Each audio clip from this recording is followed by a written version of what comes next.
Hello students, তোমাদের সকলকে স্বাগত। আজকে তোমাদের ক্লাস 8 এর পরিবেশ বিষয়ের সেকেন্ড ইউনিট টেস্টের স্কুল নম্বর 5 করে দেখাবো।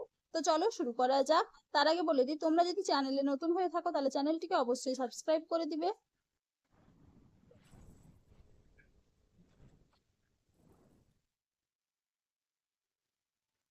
প্রথমে দেখে নিই একের দাগে। সঠিক উত্তরটি নির্বাচন করে বাক্যটি সম্পূর্ণ করো। কঠিন মোমের ঘনত্ব তরল মোমের চেয়ে অপশন এ বেশি হয়। পরে প্রশ্ন কি আছে? জৈব অনুঘটকগুলি প্রধানত অপশন এ প্রোটিন জাতীয়। পরে প্রশ্ন কি আছে? গ্লুকোজ একটি অপশন বি তড়িৎ অবিশ্লেষ্য পদার্থ। পরে প্রশ্ন কি আছে? বজ্রপাতের সময় নিচু গাছের তলায় থাকা নিরাপদ। উত্তর হবে কি অপশন বি।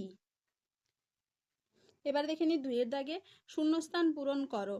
কঠিনীভবনের পর পদার্থের ঘনত্ব সাধারণত ড্যাশ। উত্তর হবে কি বৃদ্ধি পায়। পরের প্রশ্ন কি আছে? মরচে পড়ার সময় দুটি ড্যাশ বিক্রিয়া ঘটে। উত্তর হবে কি জারণ বিক্রিয়া ঘটে। পরের প্রশ্ন কি আছে?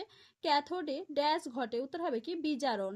পরের প্রশ্ন কি আছে? বজ্রপাত থেকে বাড়ি এবং বাড়ির মধ্যেকার বৈদ্যুতিন সরঞ্জামকে রক্ষা করে ড্যাশ। উত্তর হবে কি বজ্র নিরোধক।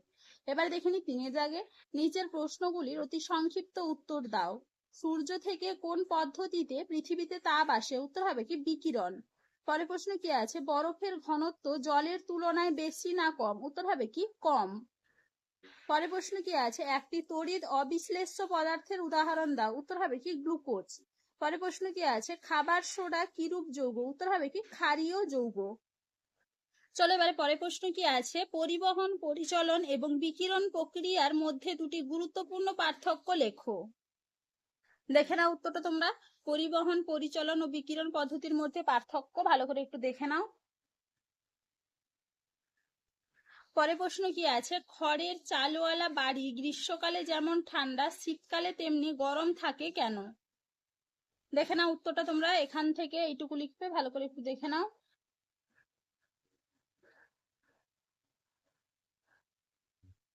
পরের প্রশ্ন কি আছে? বাষ্পায়ন প্রক্রিয়ার দুটি বৈশিষ্ট্য লেখো। দেখে নাও উত্তরটা তোমরা।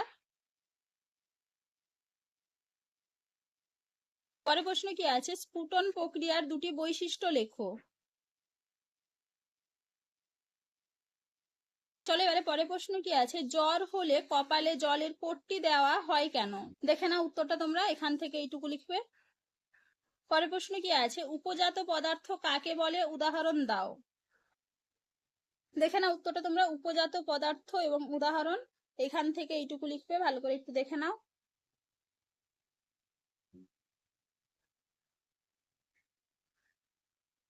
পরের প্রশ্ন কি আছে? পারদ কি তড়িৎ বিশ্লেষ্য? যুক্তি দাও। দেখে নাও উত্তরটা তোমরা। এখান থেকে এইটুকু লিখবে।